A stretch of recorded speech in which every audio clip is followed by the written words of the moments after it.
Hello students, ये आपकी BA third year की पॉलिटिकल साइंस की क्लास है। जो लास्ट क्लास थी उसमें अपने प्लेटो के आदर्श राज्य संबंधी विचार का थ्योरी ऑफ आइडियल स्टेट का अध्ययन किया था। वह विचार किन परिस्थितियों में प्लेटो के द्वारा प्रस्तुत किया गया था, इसका भी हमने अध्ययन किया। देखिए, प्लेटो के द्वारा जो पुस्तक लिखी गई रिपब्लिक, उसका केंद्रीय विषय यह है कि अच्छे मनुष्य तथा अच्छे जीवन की समस्याओं पर विचार करना। और प्लेटो का ये मानना था कि अच्छा मनुष्य और अच्छा जीवन केवल अच्छे राज्य में ही संभव हो सकता है। इसी वजह से वह अपनी पुस्तक में एक न्याय पर आधारित राज्य की रचना के बारे में बात करता है। तो प्लेटो ने अपने समाज में कुछ बुराइयां देखी थी, कुछ समस्याएं, कुछ कमियां देखी थी, शासन व्यवस्था में कुछ कमियां देखी थी। तो इन बुराइयों को दूर करने के लिए उसने रिपब्लिक में न्याय पर आधारित एक आदर्श राज्य की कल्पना की। तो हम आगे बढ़ते हैं कि न्याय क्या है, व्हाट इज़ जस्टिस। अब देखिए, प्लेटो ने अपनी न्याय संबंधी जो धारणा है उसको देने से पहले उस समय यूनानी समाज में जो न्याय की कुछ त्रुटिपूर्ण सिद्धांत थे उनका खंडन किया और उसके बाद में अपनी न्याय की परिभाषा प्रस्तुत की। यानी प्लेटो, यहाँ पे आप ध्यान से समझिएगा, प्लेटो अपने न्याय सिद्धांत का प्रतिपादन करने से पहले कुछ पात्रों के संवादों यानी कि डायलॉग्स के माध्यम से उन मतों का खंडन करता है जो कि उस समय के यूनानी समाज में धर्म के रूप में प्रचलित थे। कुछ ऐसे त्रुटिपूर्ण सिद्धांत थे। कुछ पात्र होंगे, वो संवाद अभिव्यक्त करेंगे और उसके बाद में प्लेटो उनका खंडन करेगा और इनका खंडन करने के बाद में प्लेटो अपनी परिभाषा जो है वो प्रस्तुत करता है। ठीक है, तो सबसे पहले हम पढ़ते हैं उस समय प्रचलित जो न्याय के सिद्धांत थे। उसमें सबसे पहला जो सिद्धांत है वो है परंपरावादी सिद्धांत यानी कि ट्रेडिशनल थ्योरी। तो इसके जो प्रतिपादक है वो है सिफालस और पॉलीमार्कस। अब देखिए, इनके जो संवाद हैं उनके माध्यम से प्लेटो उस समय जो न्याय संबंधी धारणा थी उनको अभिव्यक्त करवाता है। सिफालस जो है उसका कहना है कि न्याय सत्य बोलने तथा कर्ज चुकाने में निहित है। न्याय सत्य बोलने तथा कर्ज चुकाने में निहित है। तो प्लेटो ने सिफालस के द्वारा जो न्याय संबंधी धारणा दी गई थी इसका खंडन किया और खंडन करते हुए कहा कि न्याय की जो परिभाषा है ये कुछ परिस्थितियों में अन्यायपूर्ण भी हो सकती है। जैसे कि सत्य बोलना हर परिस्थिति में न्यायपूर्ण नहीं हो सकता है। अगर कोई शत्रु देश है वो अपने हमसे अगर सैनिक रहस्यों की जानकारी मांगना चाहे तो ऐसी परिस्थिति में सत्य बोलना न्यायपूर्ण नहीं हो सकता है। या कोई व्यक्ति हमसे या किसी व्यक्ति से हम हथियार मांगे और जब हम उसको वापस लौटाएं तब उसकी मानसिक स्थिति ठीक ना हो तो ऐसे में उसको हथियार लौटा देना वो भी न्यायपूर्ण नहीं हो सकता है।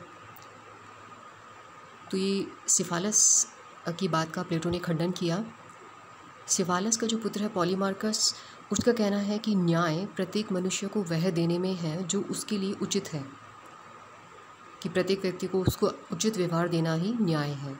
यानी क्या किया जाए कि शत्रु के प्रति शत्रुता का भाव रखा जाए और मित्र के प्रति मित्रता का भाव रखा जाए, तो वो क्या है, न्याय है। अब यहाँ प्लेटो इस बात का भी खंडन करता है और खंडन करते हुए कहता है कि कहना तो बड़ा आसान है कि हम शत्रु के प्रति शत्रुता का भाव रखें, मित्र के प्रति मित्रता का भाव रखें, लेकिन शत्रु और मित्र की पहचान करना वो तो बहुत कठिन कार्य है।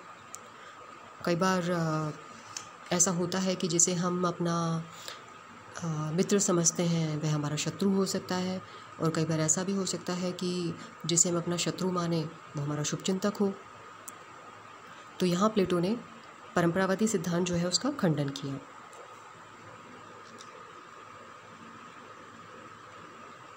दूसरा जो है सिद्धांत वो है क्रांतिकारी सिद्धांत, रेडिकलिज्म। इसके जो प्रतिपादक है वो है थ्रैसिमैकस। और थ्रैसिमैकस का कहना है कि शक्तिशाली का हित ही न्याय है। Justice is the interest of the stronger. अब देखिए, इसका भी प्लेटो ने खंडन किया और कहा कि शक्तिशाली का जो हित है, अगर वो न्याय है तो कमज़ोर का अहित करना तो कभी न्याय नहीं हो सकता। तो इस प्रकार से प्लेटो ने थ्रेसिमेकस की इस बात का भी खंडन किया। तीसरा जो सिद्धांत है न्याय का, वो है यथार्थवादी सिद्धांत, प्रैग्मेटिक थ्योरी। ग्लाउकन के द्वारा दी गई थी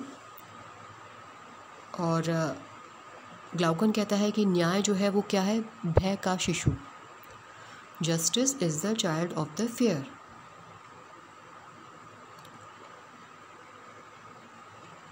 तो ग्लाउकन क्या कहता है कि जो कानून बनते हैं उनके पीछे क्या होता है, दंड की शक्ति होती है, और व्यक्ति क्यों पालन करता है कानूनों का, उस दंड की शक्ति के भय की वजह से। ठीक है। साथ में ग्लाउकन यह भी कहता है कि न्याय जो है वो कमज़ोर की आवश्यकता है, ना कि शक्तिशाली का हित। ग्लाउकन ने कहा कि समाज में कुछ कमज़ोर लोग हैं, कमज़ोर लोगों ने अपने दुखों से छुटकारा पाने के लिए आपस में क्या किया, एक समझौता किया और उससे न्याय की स्थापना हुई। तो यहाँ पे भी प्लेटो इस बात का खंडन करते हुए कहता है कि न्याय जो है कोई कृत्रिम वस्तु नहीं है, कोई आर्टिफिशियल चीज़ नहीं, कोई बाहरी वस्तु नहीं है कि उसकी उत्पत्ति किसी कॉन्ट्रैक्ट के थ्रू या किसी समझौते से हो जाए, बल्कि यह तो क्या है, मानवीय आत्मा की एक पवित्र अभिव्यक्ति है। ठीक है। तो प्लेटो ने इस सिद्धांत का भी खंडन किया। तो प्लेटो ने इस प्रकार से तीनों जो दृष्टिकोण थे उनका खंडन किया और उसके बाद में प्लेटो ने अपना जो सिद्धांत है वो प्रस्तुत किया।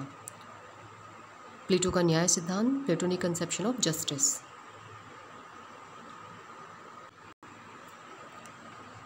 अब देखिए, ये प्लेटो ने अपने न्याय संबंधी सिद्धांत में क्या कहा है।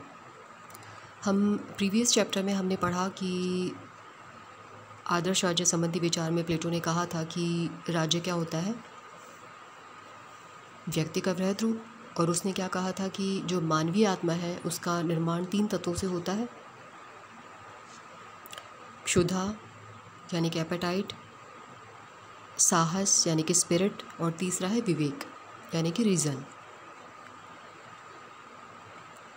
तो इन 3 तत्वों के आधार पर राज्य में क्या होता है, 3 वर्ग बनते हैं, 3 वर्गों का उदय होता है और ये तीनों वर्ग क्या करते हैं, अपना अपना कार्य करते हैं।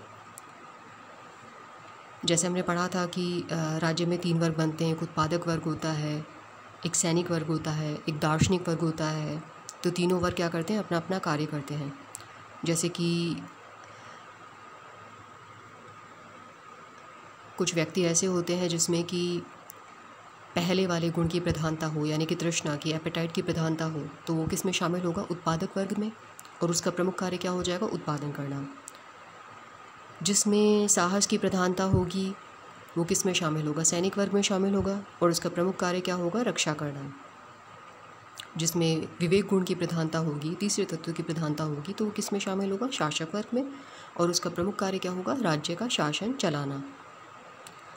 तो यहाँ प्लेटो अपने न्याय संबंधी परिभाषा में क्या कहता है कि देखिए, जब प्रत्येक व्यक्ति आत्मा की इन 3 गुणों के अनुसार अपना कार्य करता है, दूसरों के कार्यों में हस्तक्षेप नहीं करता है, तो वह न्याय है। यानी अपने निश्चित स्थान में अपने कर्तव्यों का पालन करना तथा दूसरों के कर्तव्यों में हस्तक्षेप न करना ही न्याय है। साथ में प्लेटो ने इसका अधिवास यानी कि न्याय कहाँ है इसका भी उत्तर दिया, और इसका निवास स्थान प्लेटो ने बताया अपना निश्चित कर्तव्य पूरा करने वाले प्रत्येक नागरिक के मन में। तो न्याय कहाँ मिलेगा हमें, निश्चित कर्तव्य पूरा करने वाले प्रत्येक नागरिक के मन में।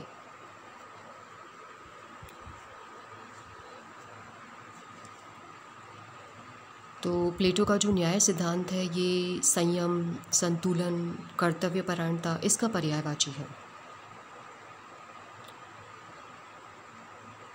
प्रत्येक व्यक्ति के जीवन का उद्देश्य क्या होता है? श्रेष्ठता को प्राप्त करना। और श्रेष्ठता तब कब प्राप्त की जा सकेगी? जब व्यक्ति अपनी प्राकृतिक क्षमता के आधार पर निश्चित कार्य करे और उस कार्य को करने में क्या करे? अधिक से अधिक कार्यकुशलता प्राप्त कर ले। तो इस प्रकार से ये प्लेटो का न्याय संबंधी सिद्धांत है। अब इसकी कुछ विशेषताएं हैं। सबसे पहली जो इसकी विशेषता है वो यह है कि यह नैतिकता से संबंधित है। दूसरी जो इसकी विशेषता है वो है कि यह कार्य विशिष्टीकरण तथा अहस्तक्षेप के सिद्धांत पर आधारित है। तीसरी जो इसकी विशेषता है वो है यह कर्तव्य पालन पर आधारित है। अब आगे हम बढ़ते हैं इसकी आलोचना पे। इसको क्रिटिसाइज़ भी किया गया है। तो जो सबसे पहला पॉइंट है, न्याय को कानूनी धारणा न मान करके नैतिक धारणा माना गया है। देखिए, हम वर्तमान में हम न्याय को किस रेफरेंस में समझते हैं कि कोई व्यक्ति है, उसने अपराध किया और उसको दंड दिया गया तो हम कहते हैं कि हाँ, ये न्याय है, जस्टिस है। लेकिन प्लेटो ने जो बात की है वो कानूनी धारणा संबंधी कोई बात नहीं की है। उसका जो न्याय है वो किस पे आधारित है? नैतिकता पर आधारित है। तो उसको क्रिटिसाइज़ किया गया कि ये इसके पीछे कोई कानूनी शक्ति नहीं है। दूसरा, प्लेटो ने कहा कि राज्य में 3 वर्ग होते हैं, उनका आधार क्या है उसके बारे में उन्होंने डिस्कशन किया। तो यहाँ भी ये आलोचना की गई कि राज्य में सिर्फ 3 वर्ग ही नहीं होते हैं।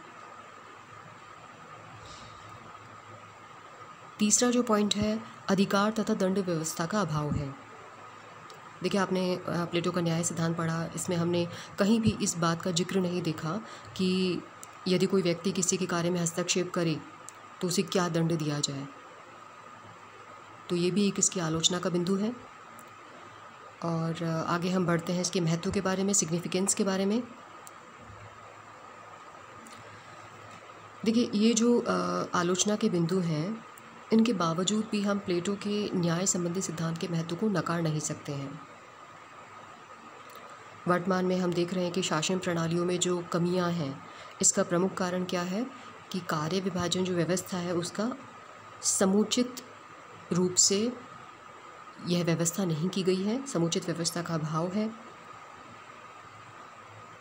और वर्तमान में कानून के पीछे वैधानिक शक्ति होने के बावजूद नैतिकता का अभाव है। इसकी वजह से उसका कोई महत्व नहीं रह जाता है। तो प्लेटो का जो न्याय का सिद्धांत है उसका महत्व अपने आप बढ़ जाता है।